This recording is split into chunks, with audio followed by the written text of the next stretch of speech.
people have heard of Cleopatra, the last queen of Egypt. But did you know that she was the seventh of her name in her family? Or that due to several generations of incest, she was more inbred than the famous Charles II of Spain? That's right. Long before her rise, other Cleopatras ruled, schemed, fought, and reigned over Egypt in an era dominated by war, royal inbreeding, familial intrigue, and shifting alliances, setting the stage for her rise, rule, and fall. In terms of familial infighting and intrigue, it really gives Game of Thrones a run for its money. In this video, we're digging deep into the stories of these overlooked Cleopatras, queens who wielded power in their own right, yet have been overshadowed by their famous descendant. Who were they? What did they do? And why have we probably never heard of them? If this all sounds like it's right up your trench, don't forget to take a few seconds to subscribe or comment to support the channel and tell the algorithm to promote it to new viewers. Every little bit of engagement helps. If you're feeling extra generous, you can make a Ko-fi donation, give me a super thanks, or check out my Redbubble store for some archaeology-themed merchandise, all designed by me. Okay, time to dig in and uncover the legacy of the other Cleopatras.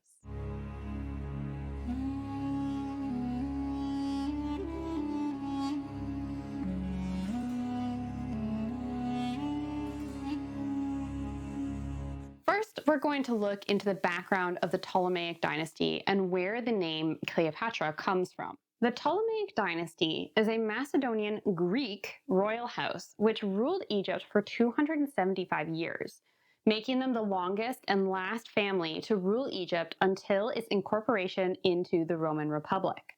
It begins with Ptolemy, surprise, surprise, a general and companion of Alexander the Great, who was appointed as the governor of Egypt after Alexander's death.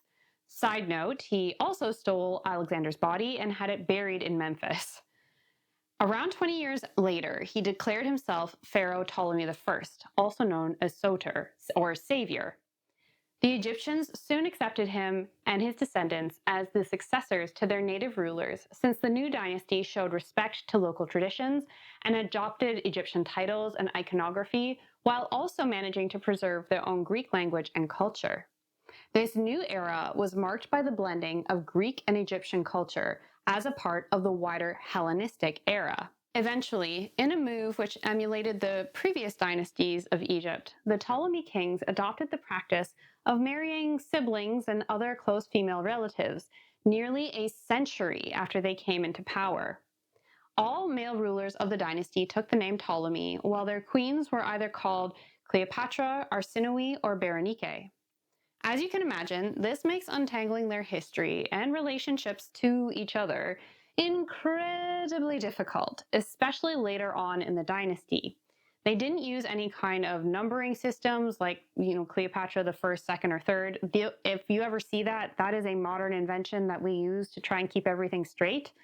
And historical records from this time are far from complete. They're often fragmentary, and they sometimes contradict each other. How I've arranged them in the condensed family tree that you see here is based on the book I read on this topic, which is linked in the description. I have deliberately left out the children and Cleopatras that I won't be discussing today in interest of keep things concise. In addition to their regnal numbers given by modern historians, some of the Ptolemies had contemporary nicknames that were given to them by the Alexandrian populace, or mob as it's sometimes called. For example, Ptolemy VIII was called Potbelly or Fatty due to his size, and his son Ptolemy IX was called Chickpea. I will be using these names to try and help keep things as clear as I can and to avoid turning this video into a drinking game on how many times I say Ptolemy or Cleopatra. The name Cleopatra is a common one in Greece. It means glory of the father, and its use by Hellenistic ruling families was possibly inspired by Cleopatra of Macedon, the only full sibling sister of Alexander the Great and queen of Epirus. It first came into the Ptolemaic dynasty via our first Cleopatra, a Seleucid princess.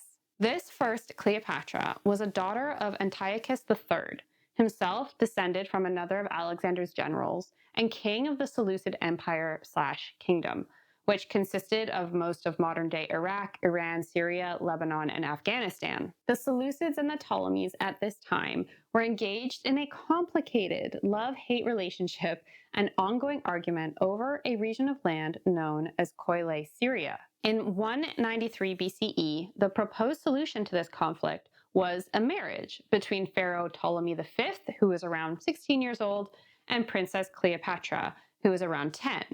She was referred to by the Alexandrian populace as Syra, or the Syrian. She was deified as a goddess in the Ptolemaic dynastic cult, which is pretty standard for Egyptian rulers.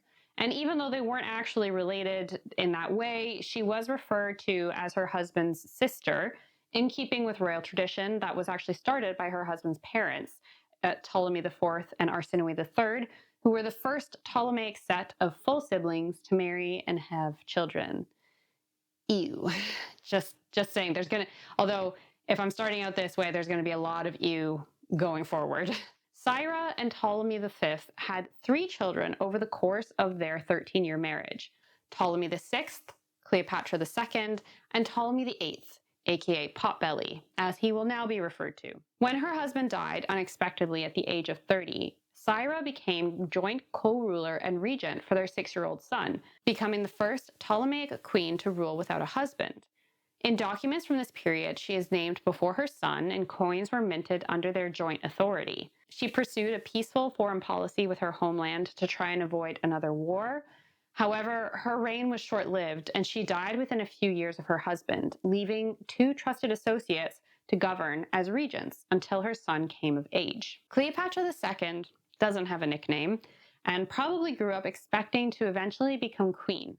But we have no sources that detail her early or personal life. She largely exists on official state and historical records. Shortly after her mother's death, the new regents married her to her brother, Ptolemy, although they were both still too young at the time to consummate the marriage. For unknown reasons, Potbelly was then eventually promoted to co-ruler in a triad with his siblings.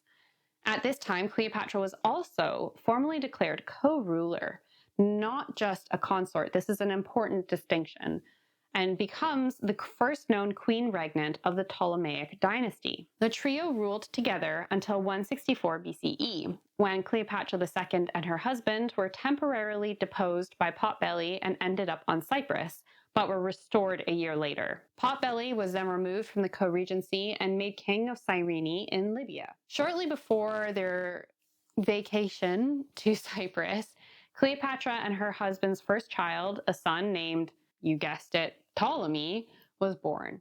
He was followed by 2 daughters, both helpfully named Cleopatra, and another Ptolemy son. In 145 BCE, Ptolemy VI died on campaign in Syria without a grown-up son to succeed him.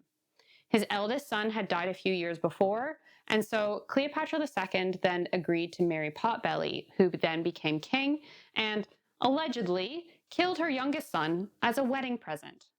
So thoughtful. This was not a marriage in name only, like you might think.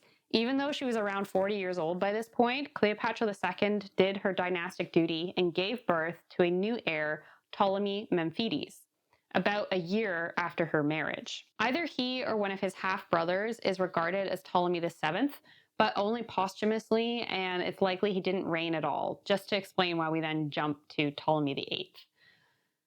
Either way, after Memphites was born, it seems clear that the queen's childbearing days were over, either by choice or medical necessity. However, Potbelly needed more children. Infant mortality rates were high, and his solution was to naturally marry his niece, Cleopatra III, youngest of her mother's daughters. The eldest, Cleopatra Thea, had already been sent to be queen of the Seleucids. She had a very interesting life, but in the interest of keeping things as unconfusing as possible, I'm limiting today's subjects to Cleopatras who were actually queens of Egypt. Cleopatra III was created co-ruler in another triad with her uncle and mother, and quickly produced 2 sons and 3 daughters for her uncle, placing her firmly in opposition to her mother and creating a rivalry between the 2 queens. At this point, Cleopatra II was the senior queen, appearing before her daughter on all royal decrees and documents, like in this relief from Komombo Temple. Tensions rose to the surface in 132, with Potbelly and Cleopatra III on one side opposing their sister mother wife on the other. At first, Potbelly retained control of Alexandria, but the people eventually rioted in favor of his sister and set fire to the royal palace, forcing him to flee with Cleopatra III and their children to Cyprus. Cleopatra II, meanwhile, had herself crowned as sole queen. But while she enjoyed the support of the mob of the capital and also the Greeks and the Jews throughout the country, the majority of the native populace still supported Potbelly. I have no idea why. In the ensuing struggle, Potbelly had his eldest son, Ptolemy Memphites, who was around 12, killed and sent the dismembered pieces back to Cleopatra II on her birthday. This guy really has a theme when it comes to gifts for his wife. Can you imagine? That's disgusting. Growing desperate, Cleopatra II offered the throne of Egypt to her son-in-law, the Seleucid king Demetrius II, and in 127 took her treasury and fled Alexandria for his court. In her absence, Potbelly reconquered Alexandria, accompanied by a bloody purge of the supporters of his sister wife. But after this early success, he was unable to establish a stable government. Crime was on the rise, the harvests were poor, and morale was at an all-time low. He needed help, and thus he did an about-face and began negotiations to reconcile with his sister. For reasons completely beyond my comprehension, because allegedly by this point he's killed 2 of her children, this worked, and Cleopatra II returned to Egypt and was once more acknowledged as co-ruler with her brother and daughter. To emphasize their newfound familial harmony, they embarked on a countrywide temple building program. This is when the temple at Edfu, which you can visit today, was officially finished and dedicated. Cleopatra II once again appeared in royal papyrus documents until Potbelly's death 8 years later. An inscription from Edfu tells us that he died on June 26th in 116 BCE. In his last hours, he announced that he had written a new will, leaving the throne to his favorite wife, Cleopatra III, and whichever of their sons that she saw fit to crown. Potbelly's younger wife had spent her life up to this point on the sidelines, producing the next generation of Ptolemies and taking notes on how to govern.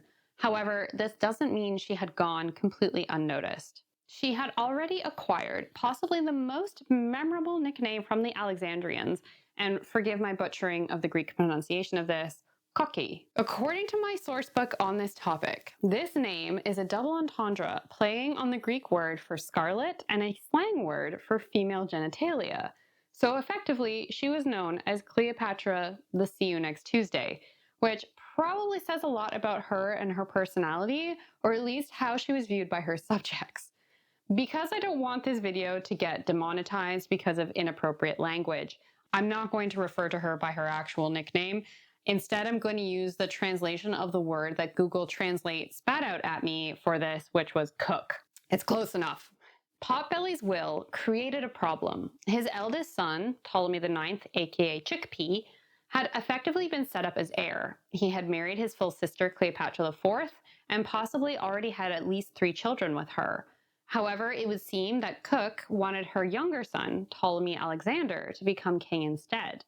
Despite the stipulation in her husband's will that it was her choice, it seems that she was pressured into crowning Chickpea, who joined the royal triad with his mother and grandmother. His wife was left uncrowned while his brother was sent to rule Cyprus. Shortly afterward, Cleopatra II, in her 70s by this point, and probably quite fed up with everybody, died, leaving the way for her daughter to finally take up her long overdue place in the royal spotlight. As the new dominant force in government, Cook promptly forced Chickpea to divorce his first sister wife and then had him remarry his younger sister, Cleopatra Selene, who we will now refer to by her second name. Together, they had a daughter, Berenice III. But like his first sister wife, the new one was not elevated to the position of co-ruler. It appears that after a lifetime of sharing, Cook wanted to be the only queen, not just the senior one. After her divorce, Cleopatra IV left Egypt and married her cousin, the Seleucid king Antiochus, who was in a war against his own half-brother, who was married to her sister, Potbelly and Cook's oldest daughter, Cleopatra Tryphena. Try keeping that straight. Cleopatra IV was eventually captured by her sister's husband, who was reluctant to give control of her over to his wife. Tryphena was apparently then consumed by jealousy, convinced her husband desired to replace her with her sister. Cleopatra IV managed to escape and claim asylum in a temple, but when Tryphena arrived, she ordered her soldiers to drag her sister out and kill her. Cleopatra IV died calling for revenge from the gods. They apparently listened, as later that year, Tryphena was captured by Antiochus, who then had her executed to avenge the murder of his wife and her sister. While her daughters were duking it out in the east, Cook spent 8 years begrudgingly ruling Egypt with her son Chickpea, thwarting his every attempt to assert his own sovereignty as king. Eventually, in 107 BCE, she decided she'd had enough, and it was time for him to go. She had rumors spread that he tried to assassinate her, and went so far as to make a public appearance showing off her alleged injuries from the attempt. Her act worked, and the people sided with her, and Chickpea was forced to flee to Cyprus, classic, leaving behind his wife and children. Cook then appointed her favorite son, Ptolemy X, aka Ptolemy Alexander, who we'll now refer to as Alexander, as king alongside her, and remarried him to Selene, who bore him a son, Ptolemy XI. This son, along with Chickpea's 2 sons with Cleopatra IV, were then sent away along with Cook's treasure and will to the island of Kos for safekeeping. Despite all of the effort his mother went through to put him on the throne, it seems like Alexander had absolutely no appetite for power and preferred to spend his time getting drunk at parties. While this left Cook to rule virtually unchallenged, it did eventually put a strain on their relationship. A few years later, after the deaths of her 2 eldest daughters, Cook decided Selene would be of better use married to Tryphaena's widower and sent her to fill the vacant spot of Seleucid queen and secure an alliance against Chickpea. Cook then had Alexander marry his niece, Berenice III, daughter of Chickpea and Selene, who was crowned co-ruler in name only, restoring the dynastic triad, but with power remaining firmly in the grip of her grandmother. In September 101 BCE, after a 12-year stranglehold on the throne, Cook disappears from official documents. The Roman historian Justin reports that Alexander learned she was going to have him killed and decided to beat her to it, with one particular story that cannot be taken as fact, describing him drunkenly strangling her with her own belt. At this point, his wife takes the dynastic name and becomes Cleopatra V Berenice III, or as one document puts it, Cleopatra known as Berenice. They probably had one daughter, Cleopatra VI Tryphena. In 88 BCE, the army and the Alexandrian mob turned against the king and expelled him, reportedly because he melted down the golden sarcophagus of Alexander the Great and replaced it with glass. Chickpea was invited to return home as king. His brother tried to resist but was defeated and ultimately died invading Cyprus. Cleopatra Berenice initially supported her husband, but after his death eventually returned to Egypt and reconciled with her father, who promoted her to co-ruler in 81 BCE, although he didn't marry her. Thank goodness. He died shortly afterward, and after ruling alone for a few months at the prompting of the Roman general Sulla, Cleopatra Berenice summoned her half-brother, Ptolemy XI, to serve as her husband and co-ruler. This was not a smart move, as 19 days after the wedding, he killed her, and in the ensuing riots, he was cornered in a gymnasium and killed by the mob. Now the throne passes to Ptolemy XII, also known as Alutes, the fluter, due to his love of playing the double reed flute. This is the king whose silver coin I have as a necklace that my dad got me when I started studying archaeology. I've presented Alutes here as the son of Chickpea and Cleopatra IV. This is not 100% certain, and there are some that think that he is the son of a concubine. The book that I read on this topic thinks that the smear campaign on his legitimacy was begun by his grandmother Cook in favor of his uncle Alexander's theoretical offspring. Fluter was referred to as a nothos, or bastard, by several Greco-Roman historians, which is enough for some scholars to believe it to be fact. Others argue that he was the son of Cleopatra IV, but his illegitimacy is because she was never crowned co-ruler and was just a consort and then divorced from his father, so it's a bit complicated. And while his true parentage is unclear, it's got nothing on his wife, who we know for sure was from the royal family and married him, but beyond that, her exact identity is unknown. She is referred to by some as Cleopatra V, but she also might be the woman known as Cleopatra VI and as Cleopatra Tryphena. The most logical theory that I think makes sense is that she is the daughter of Cleopatra Berenice and Alexander, so Fluter's niece, left behind in the palace after her father's death. In surviving sources, she is referred to as Cleopatra Tryphena, possibly alluding to her birth name. She was appointed Pfluger's co-ruler and crowned with him in Memphis and inaugurated into the dynastic cult. It's fairly certain that she gave birth to at least one daughter, Berenice IV, and potentially to all the rest of Pfluger's children, the famous Cleopatra VII, Ptolemies 13 and 14, and Arsinoe IV. It's notable that of all the attacks on Cleopatra VII's character leveled by the Romans, being illegitimate was not one of them. And since this was something that they noted about her father, logically you'd think they'd do it to her as well if this was the case. So because of this, we're going to go with the hypothesis that she was the daughter of Pfluger and Cleopatra Tryphena. Pfluger inherited a kingdom in decline after decades of familial infighting and costly wars. His predecessor uncle, Alexander, had also done him an absolute solid by writing a will leaving Egypt to Rome, who had decided not to enforce the actual will, but which meant that Ptolemy had to really play nice with them. Eventually, he started spending huge amounts of money on bribing Roman politicians to oppose the annexation of Egypt. To fund the bribes, he attempted to raise taxes, which unsurprisingly caused strikes, and then started taking out loans from Roman banks. Somebody really needed to give this guy a lesson in economics, I swear. Like, oh man, that is a choice that he made. In 60 BCE, he went to Rome, taking his second oldest daughter, Cleopatra, with him, and had the Senate recognize him as king and ally of Rome. They did this, but then 2 years later, they annexed Cyprus, which had been ruled by his brother, who then subsequently ended his life. Pfluger's inaction over his brother's death, high taxes, and bribes made him so unpopular back home that while he was still in Rome, the court in Alexandria dethroned him and replaced him with his oldest daughter, Berenice IV, who ruled jointly with a queen known as Cleopatra Tryphena. So some people think this was her sister. I think it's more likely it was her mother. However, Tryphena soon died, leaving Berenice to rule alone for a year. She quickly married and, of course, had her first husband strangled when he wasn't up to par, and then went on and married another foreign prince. Her reign was quite short-lived, however, as her father returned at the head of a Roman army in 55 BCE, defeated her and her army, killed her husband, and had her executed for usurping his throne. Very on trend. 3 years later, Pfluger appointed his presumed favorite daughter, Cleopatra, then around 17 or 18 years old, as his co-ruler, and died a year later, setting the stage for the ascent of one of history's most memorable queens. While she is often treated as the one and only, as you can see, she was actually the final chapter in a much longer, very complex story. The Cleopatras who came before her, each with their own ambitions, alliances, and struggles, helped shape the legacy that we remember today.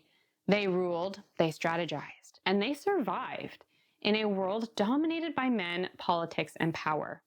By overlooking them, we lose sight of the full tapestry of the Ptolemaic dynasty. So next time you hear the name Cleopatra, remember, she wasn't alone. She was part of a lineage, a legacy. And she wasn't even the last Ptolemaic Cleopatra. She had a daughter named Cleopatra Selene, who survived the deaths of her entire family, was raised in Rome by the emperor's sister, and became queen of a Roman client kingdom. But that's a story for another video. One thing I was left wondering after I researched the Cleopatras was, if the last Ptolemaic queen was the result of several generations of incest between siblings, uncles, and nieces, then why doesn't she have any of the characteristics that we associate with it, like fertility problems or congenital diseases? Anyone else heard of the Habsburg lip? To put it in perspective, if her mother and grandmother were both royal Cleopatras, she had 13 sixth-generation ancestors, where mathematically a non-inbred person like myself has 64. Even if her mother and grandmother were not Ptolemies, she was still pretty inbred. It's possible that her famous nose is a result of inbreeding amplifying certain physical traits, but there are no other records of her having significant health problems, and she gave birth to 4 healthy children over her lifetime, including a set of twins. According to my research, it seems she was just extremely lucky. Inbreeding, while epically gross, simply increases your chances of recessive traits and deformities becoming dominant, rather than guaranteeing that they will. So basically, her family gene pool, prior to all that inbreeding, was probably quite healthy. That's everything for this video. Did you like it? Did you learn something new? Who is your favorite Cleopatra? Let me know in the comments. My main source for this video was the book The Cleopatras, The Forgotten Queens of Egypt by Lloyd Llewellyn Jones. It is a fascinating read if you're interested in more detail, and there is a link to it in the description. Before you go, don't forget to subscribe to the channel to continue exploring history you've never heard of. If you're feeling extra generous, you can give me a super thanks or go to my Ko-fi page and support me and the channel with a small donation. Thank you so much for watching. Stay curious, and I hope to see you on my next adventure inside archaeology.